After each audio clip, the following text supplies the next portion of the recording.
Welcome to the School of Love, the place where miracles are normal.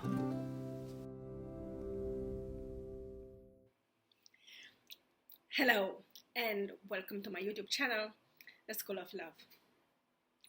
My name is Grajdian, and I am helping people discover their inner potential for love towards oneself and towards the others. It has been quite a while since I have been recording videos, but I have kept on posting on YouTube as I had some sort of reserve of videos recorded beforehand. There were several interpersonal and professional obligations which kept me really busy in recent months, but here I am again, fresher and more motivated to deliver quality contents to you. With that being said, I must emphasize the fact that this channel is separate, has no connection with my professional research and educational activity at Hiroshima University, and at some point I'll probably make a video on the reasons and on the motivations beneath my presence as a Romanian citizen at a Japanese education institution. But for the time being, I would also like to emphasize that this channel is part of my efforts and of my desire to offer additional information to those interested in developing themselves and developing their sense of self and their sense of belonging to today's world, apart from my classes and my publications.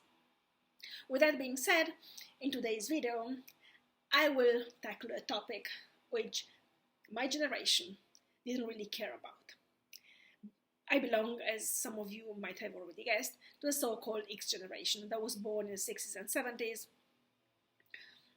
We have been defined in various manners when someone even took the pain, made the effort to define us as a sandwich generation between the boomers with their open selfishness and the millennials with their even more open exuberance.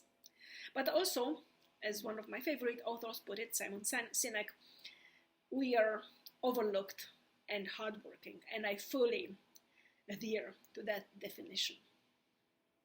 Moreover, so my generation, X generation, we didn't really care about economics, we didn't really care about politics. We are very concerned with finding a sense of balance between the boomers and the millennials, and somehow find ways to define our own individuality, to define our role in the world, our position. It was really difficult. It still is. And one of the problematic attitudes was that we never cared about politics and economics. We just cared about who we are in the world. But recent developments on the global scene have increasingly been pointing out that we have to develop political awareness and political comprehension and financial awareness and financial comprehension, because otherwise we are simply swept away by the waves of history. Some of us have been already swept away. Some of us are waking up to news and information and tsunami of knowledge we don't know how to deal with. Some of us start to understand that we cannot close our eyes to what's going on in the world and to focus solely on survival and on making it to the next paycheck. Some of us simply start to understand that we do matter. And it's not only that we do matter, that we have a voice, and we should employ, we are compelled, we have the moral obligation of raising our voice, our individual and collective voice, and become the change, the proverbial change we would like to see in the world.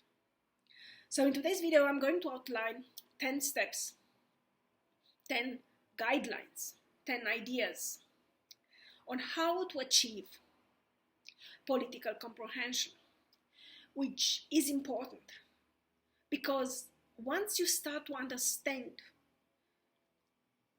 the political power you have,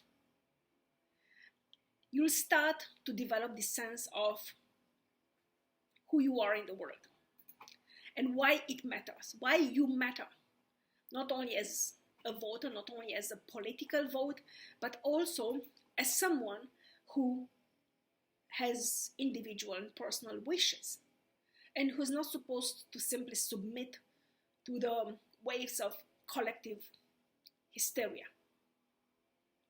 So the first step in this, or the first guideline I would like to address is to understand the importance and the relevance of awareness. So what is awareness? The awareness is asking you questions, difficult questions like, who am I? What is the world happening? What exactly is going on in the world? And what is my contribution, positive or negative, to the world? Do I have an impact at all? If you ask yourself these questions in an honest manner, you'll notice that more often than not, you do not really have an answer.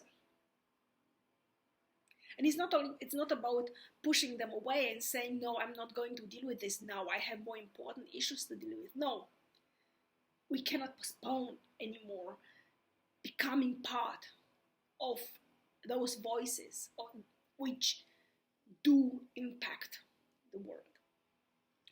And then in connection with that sense of awareness, of that sense of urgency that you must understand what awareness is, comes the development of self-awareness. So what is your position? Who are you? Who am I? Who are we? How do we matter? Why do we matter? So why is essentially a very powerful question word. It's probably the most powerful one because it forces us to delve more deeply into the invisible strata of the world and explore the shifts underneath the visible social constructions. And so that self-awareness will inevitably lead you to learn to sense, to learn to identify the spirit of time. Each of us lives embedded in a specific historical context and in a specific geographical area. We might not like it, and many of us move throughout their lives to different areas, but we cannot escape the historical constraints which dominate our time or our times. So, and once you start to develop this ability to sense, to identify the spirit of time, what Germans call Zeitgeist, is this what coagulates, what confers coherence to one generation, but not only one generation, to what makes us within the larger historical perspective. And once you start to develop grasping and sensing and identifying the spirit of time, you will start to see that the world moves according to specific values. And these values, again, do not happen in a vacuum and are not stable and are not fixed once and for all times, but they are integrated within specific hierarchies. And those hierarchies change in accordance with the movement of time. So we all live more or less according to the same values. Some are fundamental, like do not kill, do not lie, do not cheat, do not steal. But some of them are more immovable, more movable. Like sometimes, some eras value more collectivism and equalitarianism. So people being more equal than more equal, and living in the spirit of a community, of belonging to an immediate community, but other times value more individualism and this very strong hierarchization of society and the isolation of the wealthy, of the powerful, of the economic, political powerful, which some more often than not are also the social powerful ones, this isolation from the rest of the population. So it's important to understand that the world moves according to specific values, which are more or less, which change. But they do not change, meaning that the values themselves change, but what changes are the hierarchies in which these values are embedded. And the term of hierarchies of values is not mine. It's from the book 12 Rules for Life by Jordan Peterson. And this plays a very important role because the idea of hierarchy is fundamental to the universe, and not only to the human race, but also to all sorts of plants and animals.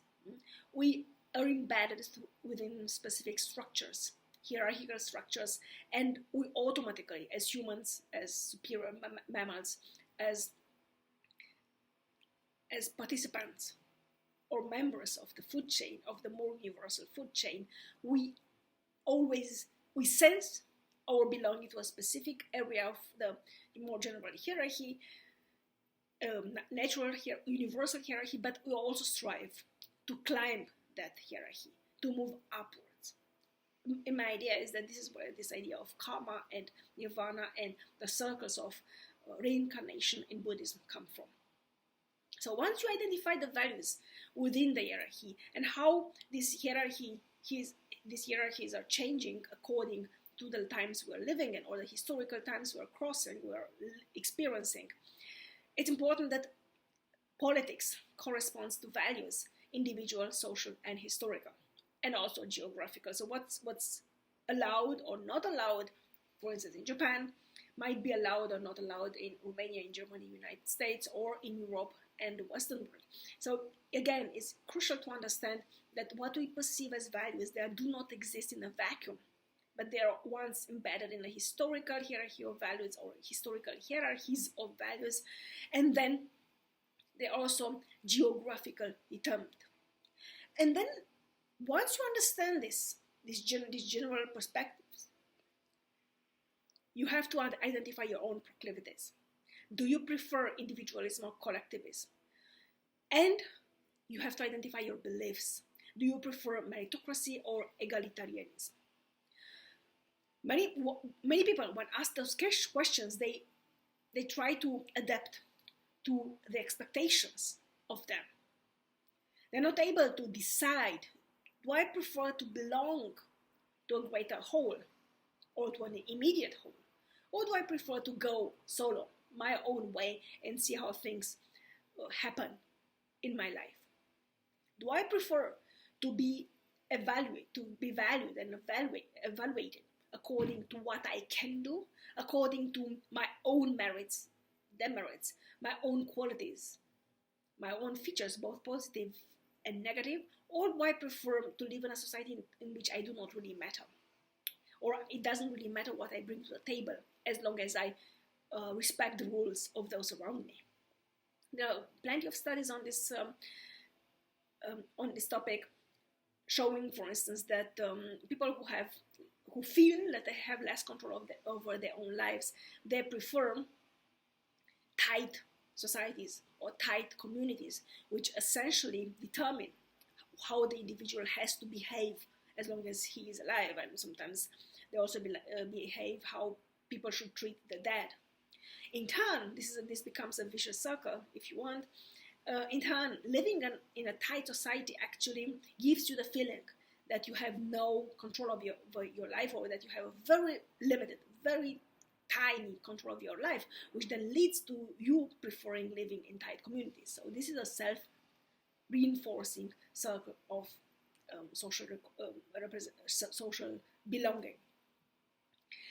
Then, so once you have identified what you believe in, what you prefer, and how you position yourself within the hierarchy or within the social economic hierarchy, you have to learn to stand up for what you believe in. This is a difficult endeavor because you have to master the courage and the commitment to stand up and not to duck down once difficulties strike, and they will always strike. It's not a matter of if, but when.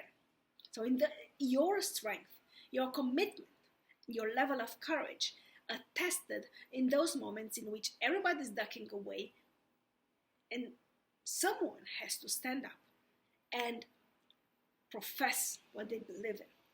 And you'll be